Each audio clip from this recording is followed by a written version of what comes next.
Hey everybody, today we're going to talk about the Viper HD line of riflescopes. The Viper HD series is a versatile line of riflescopes, ensuring that no matter what, where, or how you're hunting, there's an optimal setup for you and your application. All the scopes in this lineup feature an HD optical system, giving you excellent image clarity and brightness, especially for those low light scenarios. They also feature illuminated reticles, 30mm tubes, and 5x optical zooms, giving you a 2 to 10 power, 3 to 15, and 5 to 25 on that high end. Some of the features about these scopes vary from configuration to configuration, so we'll go one by one, starting with the 2 to 10. The 2 to 10 by 42 is a great scope for whitetail hunters in the Midwest or anybody else finding themselves in closer quarters, denser vegetation, or any other scenario where having that wide field of view that lower magnification provides and optimal low light performance is going to come in handy. Now, it keeps things simple when it comes to your inputs with the scope. We have the push button illumination on the side, as do all the Viper HD rifle scopes, and then it has a capped elevation and windage turret. Now, those turrets are toolless, so once you dial in your zero, it's a simple lift and re-index to zero. In case you ever find yourself needing to dial again in the future, you can do that easily from the zero mark. Keeping things simple, the reticle is a dead hole BDC with that center illuminated dot. It's located in the second focal plane. Now, the 2 to 10 doesn't have an adjustable parallax knob on the side. Instead, the parallax is fixed at 100 yards. As far as length and weight go on the 2 to 10 by 42, it is 12.1 inches long and 19.9 ounces. Moving up just a bit in size and magnification, we have the 3 to 15 by 44 models of the Viper HD lineup. Now, these are great scopes for Western hunters like elk hunters or mule deer, where having the extra magnification and the additional features that you can get in the 3 to 15 scopes here can really come in handy. Just within this 3 to 15 configuration, you have a couple different flavors. For example, right over here, we have a 3 to 15 by 44 with the dead hole BDC and the capped turrets, much like the 2 to 10 in terms of features. The one additional thing that it has is an adjustable parallax on the side integrated in with the push button illumination. That goes from 20 yards to infinity. Now, if you need or prefer to dial for distance, then this 3 to 15 here in the middle of the table might be your go-to in this magnification range. It features the same optical system as the capped turret model, but in this case it has an exposed locking elevation turret that features our RevStop Zero system inside, making returns to zero after dialing super easy and fast. One thing you'll notice about the windage turrets on these Viper HD models featuring the exposed locking elevation turrets is that they're still capped. Now, that's for overall form factor and a little weight savings as well.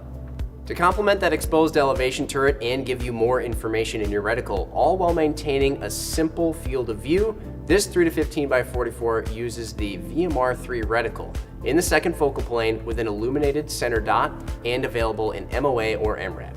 As far as length and weight goes on the 3 to 15 by 44 models, it's 13.2 inches long.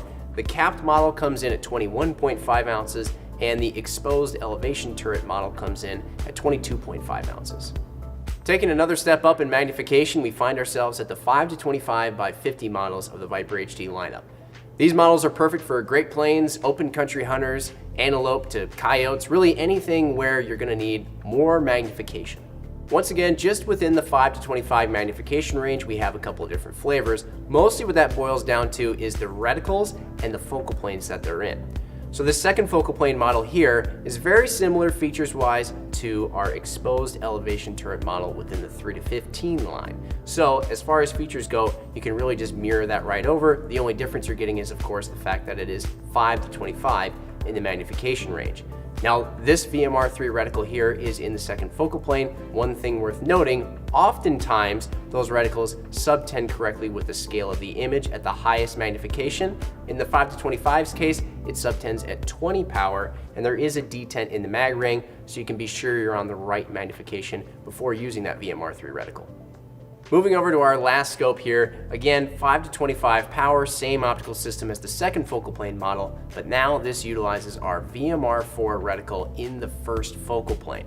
Why is that important? If you're a hunter who's wanting to use the drops or subtensions about the center part of your reticle, then you're gonna need to make sure that those are in the proper scale to your image in order to use them and expect them to be accurate. On a second focal plane rifle scope, the image moves, it grows and shrinks around the reticle, and the reticle is not growing and shrinking with it. So there's only one magnification where all of those hash marks really are true to what we expect them to be. In first focal plane, that reticle is going to grow and shrink with the image, and it's always going to stay at the same scale. So anytime you go to use those hash marks, or in this case also it has windage dots in the lower two quadrants, anytime you go to use those on any magnification, you know that they're going to be accurate to the MOA or MRAD value that you expect them to be. One quick thing worth pointing out anytime we talk about focal planes, first or second. Any of these scopes, regardless of whether they're first or second focal plane, the center of that reticle, which is a fine point in space, is always accurate to your 0 or whatever distance you may have dialed into the turret, regardless of what magnification you're on. The only thing we're referring to here is all the hash marks around the center or the dots that you're using.